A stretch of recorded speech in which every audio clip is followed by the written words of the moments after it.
ഇതെന്താ വാങ്ങിയിട്ട് വരുന്നേ? ഇത് കുറച്ച് കപ്പയാ, കുറച്ച് പുഴുങ്ങുകയും ചെയ്യാം, നമുക്ക് കുറച്ച് ഉണക്കി വെക്കുകയും ചെയ്യാലോ. അച്ഛനും അമ്മയ്ക്കൊക്കെ ഭയങ്കര ഇഷ്ടമായത്. നിന്റെ അച്ഛനും അമ്മയ്ക്കും അല്ലേ ഷുഗർ ആന്ന് പറഞ്ഞേ? ഷുഗർ ഉള്ളവർക്ക് കപ്പ കഴിക്കാൻ പാടില്ലല്ലോ. അതെന്താ, ഷുഗറുകാർക്ക് കപ്പ കഴിക്കാൻ പാടില്ലേ? നമ്മളിത് കഴിച്ചു കഴിയുമ്പോൾ പെട്ടെന്ന് നമ്മുടെ ബ്ലഡിലേക്ക് ഒരു ഷുഗർ സ്പൈക്ക് ഉണ്ടാവാൻ, ഷുഗറിന്റെ ലെവൽ ബ്ലഡിൽ കൂടാനുള്ള ചാൻസ് വളരെ അധികമാണ്. എന്ന് പറഞ്ഞാൽ ഇതിന്റെ ഗ്ലൈസമിക് ഇൻഡെക്സ് വളരെ കൂടുതലാണ്. ഓക്കെ, അങ്ങനെ പിന്നെ പുഴുങ്ങി കഴിക്കുന്നില്ല, കുറച്ച് ഉണക്കി എടുത്തു വെക്കാം, പിന്നീട് നമുക്ക് ഉപയോഗിക്കാലോ. അത് അതിനേക്കാളും വലിയ മണ്ടത്തര. ഈ കപ്പ പുഴുങ്ങി കഴിക്കുകയാണെങ്കിൽ ഇപ്പൊ ഒരു 100% എടുത്തു കഴിഞ്ഞാൽ അതിൽ 70% ഷുഗർ ആണ് പുഴുങ്ങി കഴിക്കുമ്പോഴത്. പക്ഷെ ഇത് ഉണക്കി കഴിച്ചാലോ 85% ഷുഗർ ഇതിനകത്തുണ്ട്.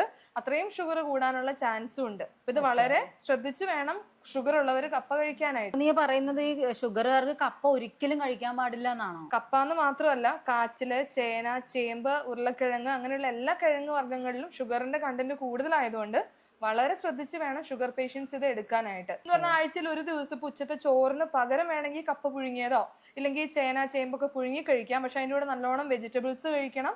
അതിലൂടെ ചിക്കനോ മീനോ ഒക്കെ മിക്സ് ചെയ്ത് കഴിച്ചു കഴിഞ്ഞാൽ വലിയ പ്രശ്നമില്ല. കപ്പ മാത്രമായിട്ട് ഒത്തിരി കഴിക്കാതിരിക്കാനായിട്ട് ശ്രദ്ധിക്കണം.